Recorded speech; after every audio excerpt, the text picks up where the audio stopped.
Several months ago, Steve Mould released a video on convection currents, and a section of that video talked about how they're actually visible on the surface of the sun. Now, that sounded really interesting to me as an amateur astrophotographer, but it was something I had never been able to actually photograph. It was just beyond the capabilities of my equipment. But I was actually out taking some pictures of a Chinese space station transit the other day, and after I wrapped that up, I figured, hey, I've got some new equipment, it's a really nice day, the conditions are good. Let me take some pictures of the sunspot that I was using to focus and see what we get there. And the results really surprised me. And that's because it kind of actually worked. Generally, imaging the sun is really complicated, or at least really specific, in that you'll have these filters that are specifically designed to look at individual wavelengths, and those wavelengths will give you incredible detail in a specific part of the sun's surface or atmosphere. So generally, I would be imaging in hydrogen alpha using this very expensive equipment that actually allows you to see the flares and stuff dancing around on the surface. Looks really neat in time lapses. But the thing that I was using here was just white light. This is basically the same thing that the solar eclipse viewing glasses are made of. So it's a very cheap little film filter, but it really worked here. So if I process this image down, not only is there a bunch of structural detail within that sunspot, but there's this texture around it. And that's when my mind snapped back to Steve Mould's video and it's like, oh my god, are those the cells from the convection currents?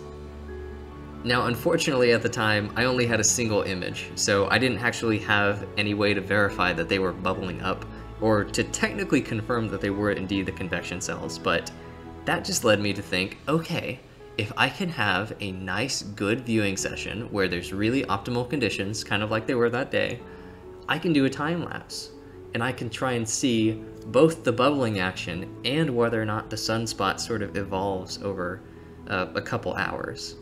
And that's exactly what we went for.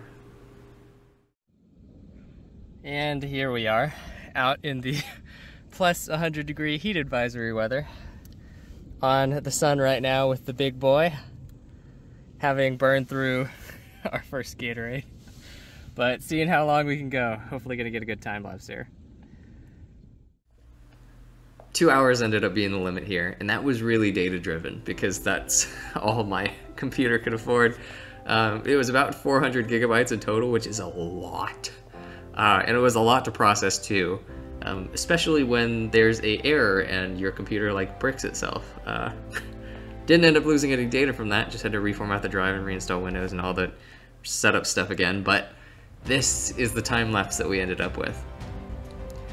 So I thought these results were really neat. We obviously got the boiling and granule texture around the sunspot, but what I think is so much more interesting is the filaments of the sunspot and watching them sort of fall down into the abyss there, which, like, it feels very alive. I can't really think of anything else in the world like that, aside for maybe if you got like an AI video of the pupil and cornea of like a human eye, you could make something weird and look similar. But this is something that's just up there that we took a picture of that looks really, really cool.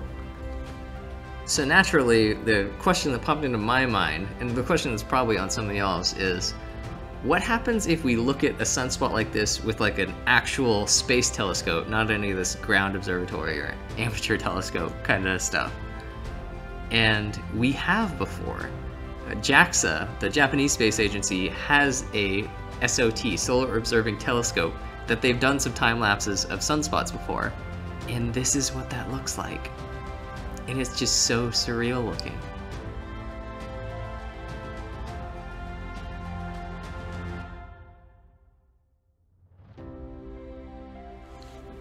But that's all I got for you guys today. Looking forward to getting more videos and stuff with this new equipment, but you'll have to stay tuned to see that. So thanks for watching, guys. See ya.